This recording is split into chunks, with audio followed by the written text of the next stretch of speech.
in the Hall of Justice. How cool is that? That's enough said on that. So, all right, we're done with the questioning portions of our show, and there's only one thing left for you to do. And I'm going to lean over and point at this camera. You now, I will step back. Actually, not step back, I'll just slide over. And you have this camera.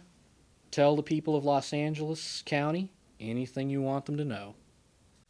First of all, I want to thank the people of Los Angeles County for giving me the opportunity to serve as their district attorney.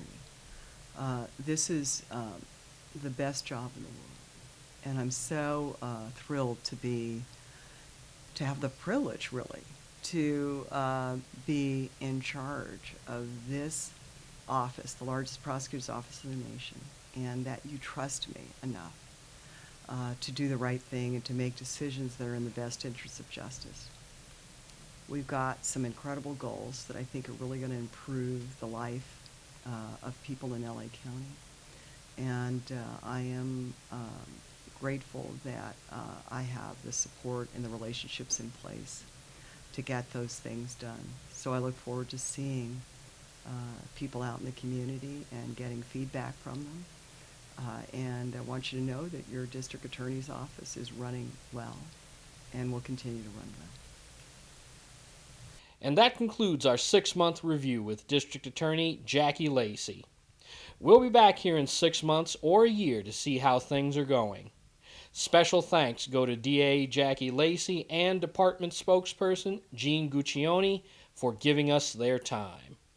And now we're heading 30 minutes south to Culver City, where our Trisha Mitchell is attending the Coast to Coast Swim Challenge in this Newswire L.A. Extra. We're at Culver City Plunge on this Sunday morning. This event is put on each year by the LA Tri-Club and is meant to generate as much money as possible to provide free swim lessons to thousands of disadvantaged LA kids. And those who have benefited are not limited to just children. On this day, we see swimmers with physical disabilities and those with mental challenges as well. Stay tuned to Newswire L.A. and see our full 30-minute broadcast featuring this great group and all of the good work they're doing in the community. Today we're going to give you a taste of it with our Trisha Mitchell, who's poolside with 3-time Olympic swimmer Gary Hall Jr.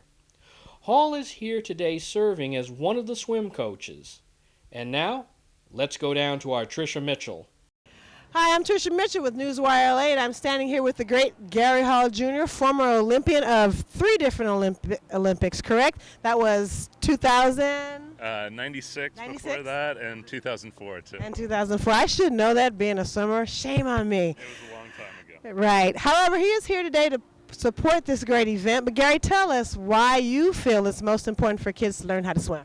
Yeah, swimming's a great pastime. It's a great activity. It's a great way to deal with stress. It's a great social outlet, and it's great for your health too. And drowning prevention is really important. And so, to have pools engaged and be part of the community is a big effort within the sport of swimming these days.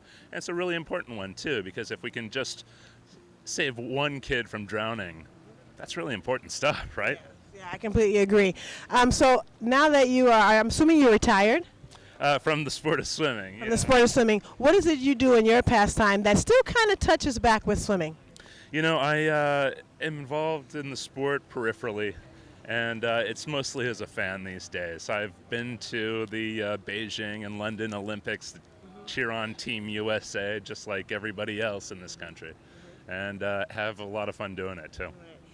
Can I take you back to that time when you were a little kid on the deck, your first time learning how to swim? What was going through your mind, if you can remember? Because I know it was a long time ago, but tell us what was going through your mind then. You know, I was born into a swimming family. My father was a really successful swimmer. He swam in 3 Olympics.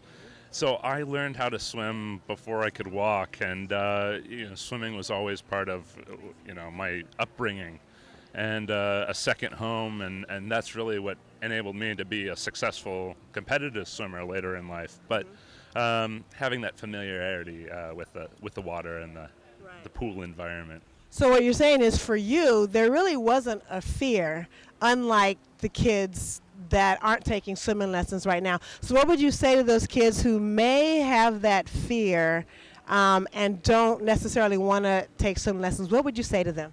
You know, it is just that. It is fear. And if you're able to confront that fear, there's great rewards associated with enjoying water activity. No matter where you go in this world, there's a body of water that's nearby, and to be able to open that up, it's like opening up a whole new world. And that getting over that initial fear, it can be a challenge. I understand that, but the reward is great. Awesome. So tell our audience, not just the kids, but adults too, because there are adults out there who haven't had swim lessons. They're afraid of the water as well.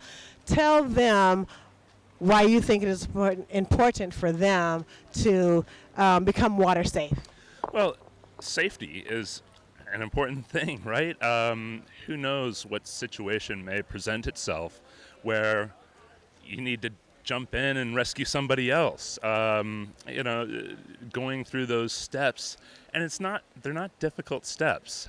With some consistency, even if you've gone your entire life without knowing how to swim, you can learn. It's not too late. And so get engaged, visit the pool, and take that first bold step. Sign up for some swim lessons.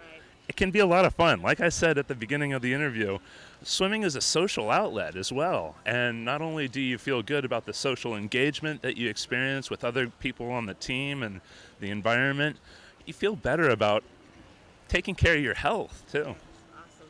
Thank you, Gary, for speaking with us. It was such a pleasure, and thank you for coming out to support this great event.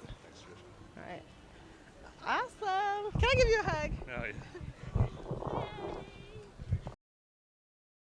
What you may not know about our Trisha Mitchell is that she was a championship college swimmer at Long Beach State University. She's still very much involved in aquatics today.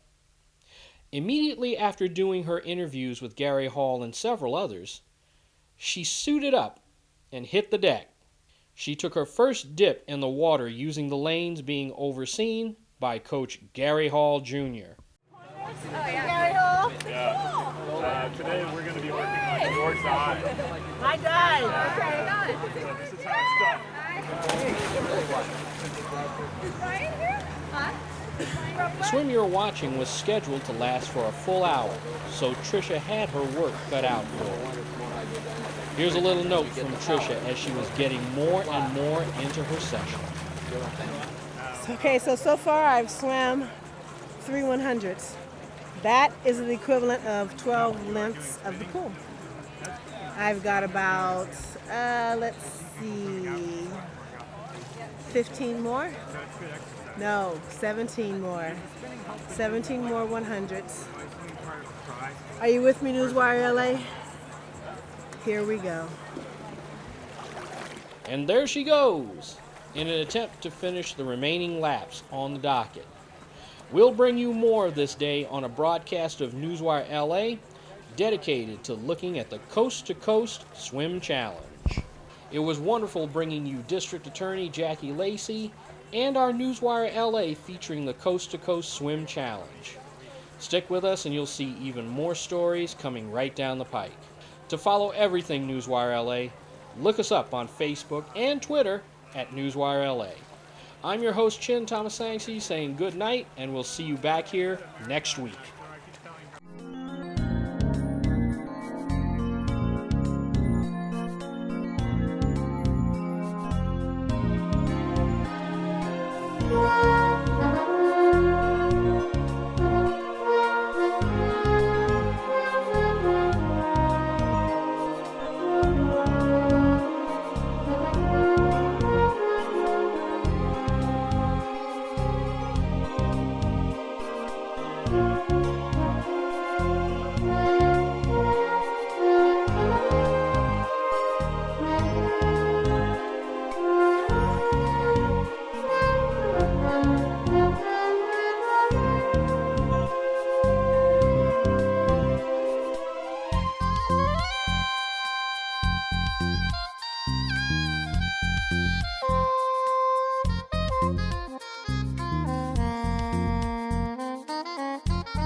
Stay tuned for more news on this Westlake Signal station.